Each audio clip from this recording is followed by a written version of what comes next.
What's going on? Vault-Tec here. 2 more buildings for the city, and then we'll have 2 more, and then the whole city will be done. So we're going to be taking a look at this one here, which I had ready in the last one, and this one here, which is, I think the walls may have been built, but oh yeah, this one's all complete. We got one right there that's mostly complete, just needs a roof, and then 1 more building, the whole city will be done. So we're going to be looking at this one here and this one across the way. I think I just need 1 more road plate set and then the road will be complete. So I'll be getting one of those soon. And yeah, can't wait to finish the city. It's been a long time coming. Probably should have just finished it the first time and moved on to new stuff, but I just really love the new city. So much better than the old one. But yeah, let's go ahead and get into this. Alright, so here we are. With this building's what I consider to be kind of fancy, regal color scheme. I always kind of imagine this building as some sort of fancy upper class store. So to me, I think of it as a jewelry store or something. But obviously hasn't been used for that in a long time. Taking a look at the inside, you can see this giant gaping hole in the back, and we'll be taking a closer look at that from the inside. But yeah, this building does have that huge hole in the back, as well as some other detailing there. And some of these windows do have actual panes, and then some are missing them, though I guess it can be sort of hard to see that on camera, but it's pretty easy right now to, for me at least, to tell on the camera which ones have the glass or not. But and the roof, nothing special since it's only a 1st floor building. Doesn't even have rooftop access or anything. But yeah, let's get into this. Alright, so there's that big old hole in the wall in the back. That's my little baby carrier from the 188. I've kept it around. I just really like that build for it. It's over there in the back, and you'll notice we also got some ghoul remains. Some dead ghouls here. There's one leaning its body over this barricade there. Got some table in the middle. Here we got a bench, some stuff laying around. Over there, some desks and dressers and some stuff. Then we got a reloading bench. And then there's a little cabinet next to that. Anything in there? Just a stim pack or something. Got a little hat and a compass next to that. A little candle that's not lit. And then behind this big desk, there's a little bed and a bottle. Someone was clearly trying to live here at some point. That didn't go too well for him. Oh, there's a skeleton in a hood right there. I did put some barbed wires along the holes and stuff, and there's also some somewhere there. Just kind of, you know, some sort of defense, try and keep people from, or critters probably mostly, from just crawling in here or whatever. But clearly no one's living here now, so pretty common trend in the city, people moving into places and then getting murdered or something pretty quickly. So that does it for this building. Not too much to say, kind of a, you know, it's really tall, but just 1 floor, doesn't really have too much going on in the interior. But I do like the look of those ghouls, corpses. There's a little bit of history to assume with this one, so let's go ahead and move on to the next building. Alright, and here's our next building. I consider this building to be some sort of pre-war gym, so people would go and work out at this place. No doubt you already saw the little you know, you might consider it like a hobo shack or something up there on the top. Just some really old survivor guy. And I guess we'll go ahead and take a look at all this. So he's got some barricades made of some junk and stuff. And he's also got his little, somewhat of a tent, but it's obviously just made out of junk and scrap he managed to stitch together somehow. And yeah, nothing inside of there, but he can crawl in there. He's got his little campfire here, some of his stuff around.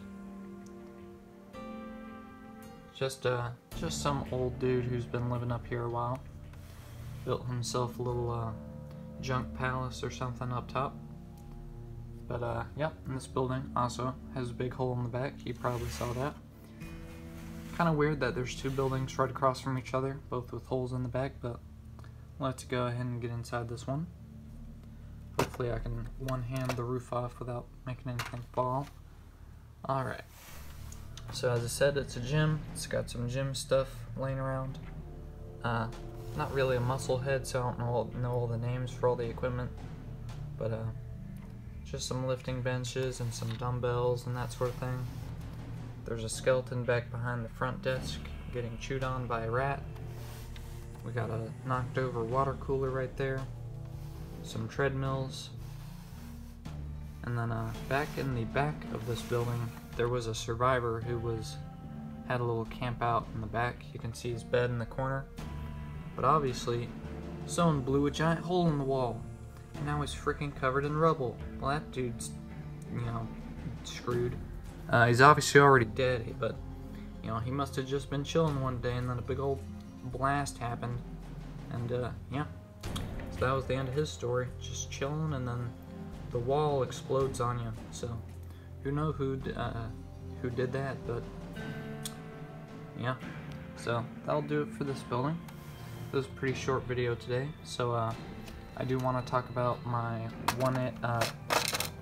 my 76 mock with the Grafton Monster real quick, because I did kind of skip over that in its own video. So I'm gonna just briefly go over some things about that real quick. So I just wanted to quickly talk about the little diorama landscape here, because in that video I mostly just went straight into the Grafton Monster. So, oops, I'll just get him out of the way.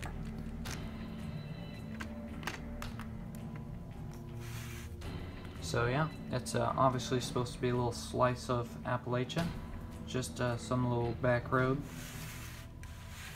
It's just built on one big old dark gray base plate, so I did try and cover up the floor, but I just didn't really have any plates. All my plates are going to the city, so I really struggled to cover the back side of this diorama.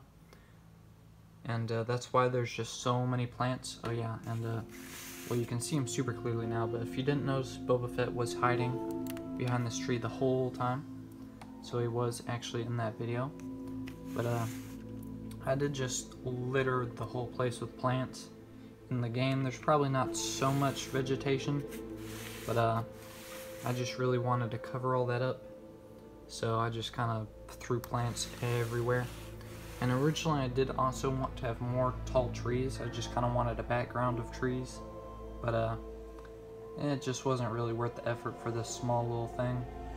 And speaking of the trees, this one, not my design. It's a set tree, so it came in an old set.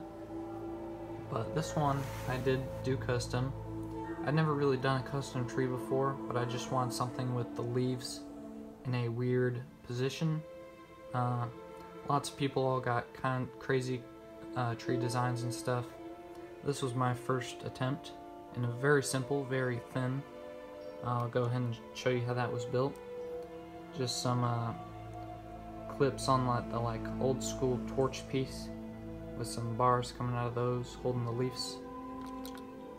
I thought it was kind of a clever way to just kind of angle the leaves in that shape and just kind of build a mass of leaves without actually having to use too many.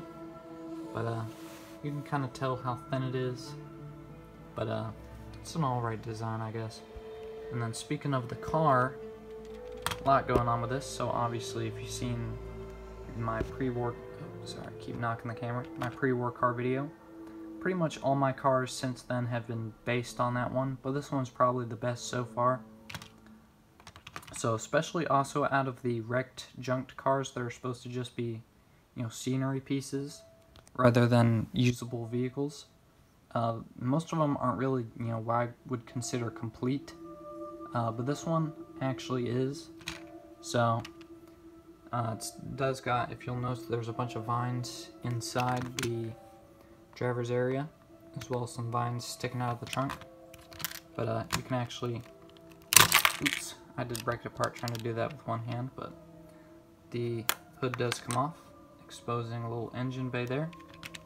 And also this piece is great to use as the front of a car, and most of my attempts it's been sticking out, but this time I actually managed to get it inside the car, which, you know, just requires pre-planning, which most of the time I don't plan on using that part, I just happen to have one. But worked out really well for that.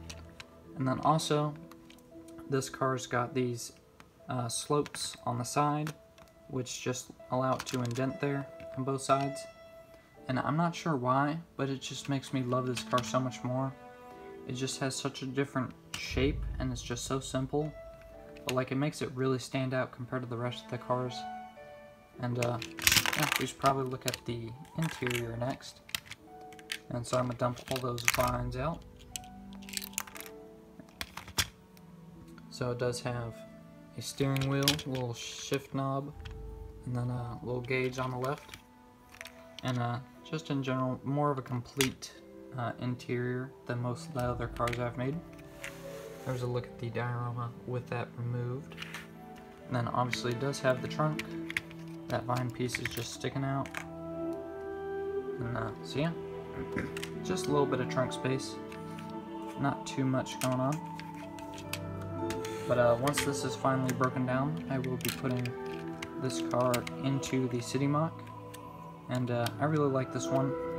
Most of the junked ones I've done haven't used actual windscreen pieces as well. But this one did, you know, in the same style as the pre-war car. And it worked out. And yeah, in general, I just think this one looks a little better than a lot of the other ones in the city. Pretend you don't see that wheel though.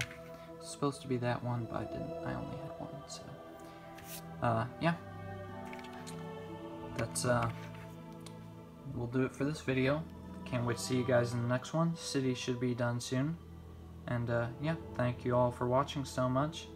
And yeah, have a great day.